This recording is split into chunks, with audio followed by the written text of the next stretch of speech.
Hello friends, आज हम transfer of property act के सेक्शन 40 से सेक्शन 45 के बारे में डिस्कस करेंगे। इसका सेक्शन 40 कहता है कि burden of obligation imposing restriction. हम क्या कर देते हैं, किसी को रिस्ट्रिक्ट कर देते हैं, मना कर देते हैं ऑन यूज ऑफ लैंड, भूमि को, लैंड को प्रयोग करने से, और या of obligation annex to ownership but amounting to interest और ईजमेंट, या उसके किसी सुखाचार से हम अपने सुखाचार को यूज करना चाहते हैं। अब इसके एग्जाम्पल के लिए हम ले लेते हैं कि एग्जाम्पल, ये एक व्यक्ति है, उसके दो प्लॉट हैं। एक व्यक्ति है जिसके दो प्लॉट हैं और इसका एक का मकान 3 मंजिल तक बना हुआ है। ये इसके बगल में एक प्लॉट ए का ही खाली है और वो बी को सेल कर देता है। किसको सेल कर देता है? बी को सेल कर देता है। और जब सेल करता है तो ये उस सेल डीड में या उस कॉन्ट्रैक्ट में ये लिखता है कि बी व्यक्ति इस मंजिल के ऊपर कभी नहीं बनवाएगा, और यदि किसी को ट्रांसफर करता है तो वो व्यक्ति भी इसके ऊपर नहीं बनाएगा, क्योंकि इसका जो सनलाइट है या एयर है वो इसके सेकंड फ्लोर पर आना बंद हो जाएगी। ये इसका शर्त होती है बी के लिए, जब बी को प्रॉपर्टी सेल कर देता है तो ये इसको क्या कर देता है, रिस्ट्रिक्ट कर दे रहा है। अब ये जब किसी को सेल करेगा तो उसकी भी कंडीशन वही होगी कि वो इसके ऊपर नहीं बना सकेगा। ये इसका सेक्शन 40 कहता है। लेकिन अगर यही व्यक्ति ए बी को इस शर्त के साथ बेचता है कि इसके सराउंडिंग चारों तरफ बी सफाई रखेगा, बी झाड़ू वगैरह लगाएगा ए के सराउंडिंग, तो ये क्या है, ये कोई बी के लिए लैंड की इंपोजिंग शर्त नहीं है।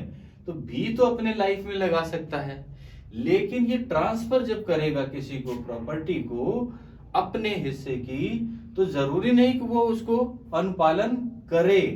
इसलिए इसकी एक बात जो उस प्रॉपर्टी, उस लैंड से रिलेटेड है, वो तो बी का और उसके बाद ट्रांसफरी का, जिसको वो ट्रांसफर करेगा, उन सब पर लागू हो जाएगी। लेकिन ऐसी शर्त जो उस लैंड से रिलेटेड नहीं है, वो इसको बी को इंपोज नहीं कर सकता। अब इसका सेक्शन 41 क्या कहता है? Transfer by ostensible owner. Ostensible owner पहले तो समझ लेते होता कौन है। ए एक अमीर व्यक्ति है, ए एक अमीर व्यक्ति है और बी ए का नौकर है। ए अमीर व्यक्ति है और बी ए का नौकर है। ए 2 करोड़ रुपया लगा करके बी के नाम एक फार्म हाउस खरीद देता है। ए 2 करोड़ रुपया लगा करके बी के नाम एक फार्म हाउस खरीद देता है। अब मालिक कौन हो गया? बी, क्योंकि बी के नाम पर फार्म हाउस खरीदा गया। लेकिन जिससे खरीदा उसको पेमेंट किसने ट्रांसफर किया? ए ने। और बी 5,000 रुपया 8,000 रुपया पर मंथ पाता है, तो 2 करोड़ की लैंड नहीं परचेज कर सकता। लेकिन ए ने अपना पैसा लगा करके बी के नाम पे प्लॉट खरीद दिया। इसको क्या कहते हैं? बेनामी ट्रांजैक्शन। क्या कहते हैं? बेनामी ट्रांजैक्शन। तो इसका जो बी है, ये इसका ऑब्स्टेंशियल ऑनर कहलाएगा बी, क्योंकि पैसा ए ने लगाया, खरीदा ए ने, बी की क्षमता नहीं थी खरीदने के, लेकिन बी के नाम पर खरीदा। अब ये अपीयर होगा, ये ओरिजिनल मालिक, लेकिन मालिक कौन है? बी। ये इसमें कहा गया सेक्शन 41 में। अब ए किससे प्रॉपर्टी को ट्रांसफर कराएगा? बी से ट्रांसफर कराएगा। सेक्शन 42 का transfer by person having authority to revoke former transfer.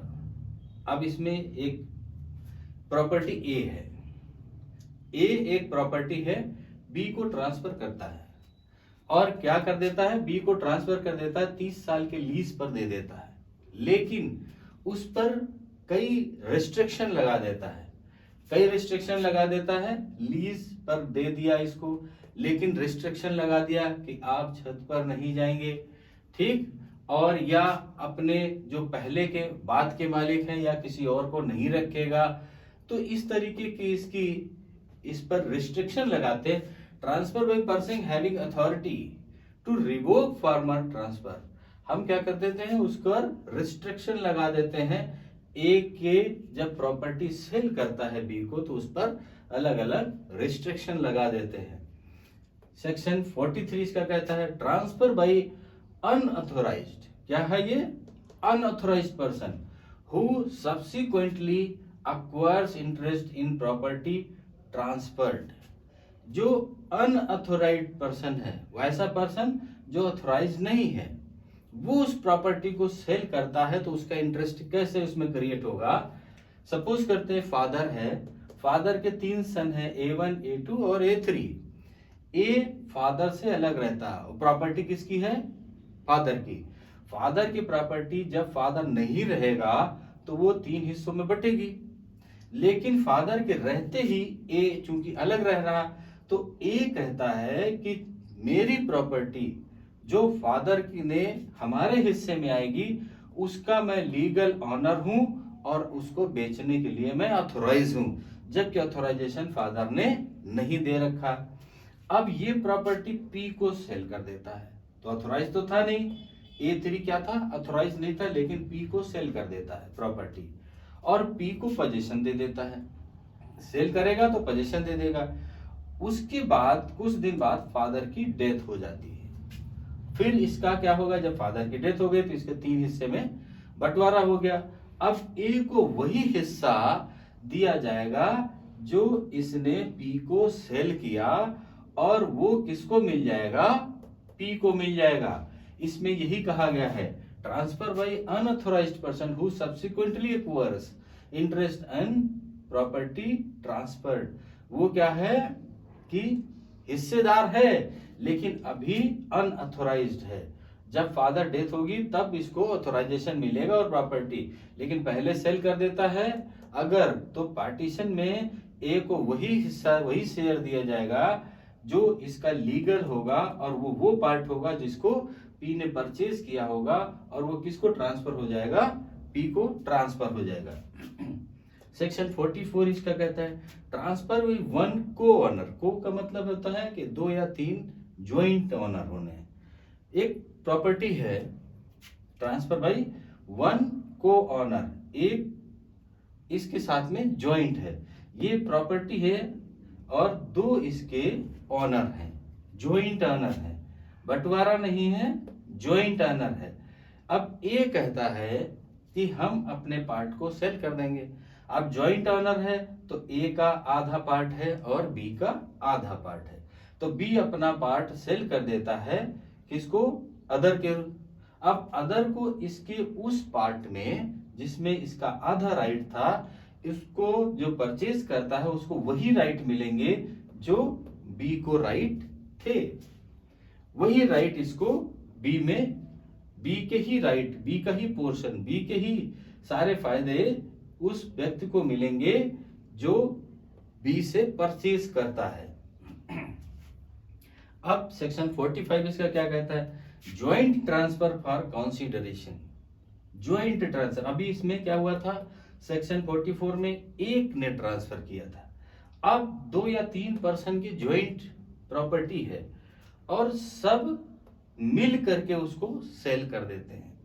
तो अगर 2 लोग हैं तो आधी आधी प्रॉपर्टी होगी, ज्वाइंट सेल कर दिया तो जो कंसीडरेशन प्राप्त होगा, जो पैसा प्राप्त होगा, आधा ए को मिल जाएगा, आधा बी को मिल जाएगा।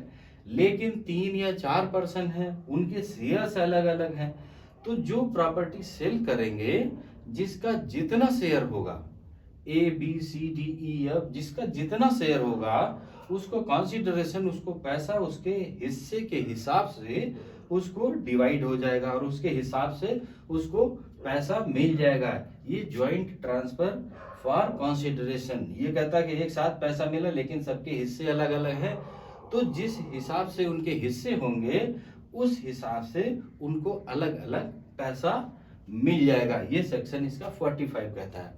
तो फ्रेंड्स, सेक्शन 40 से section 45 transfer of property act ये समझ में आ गए होंगे।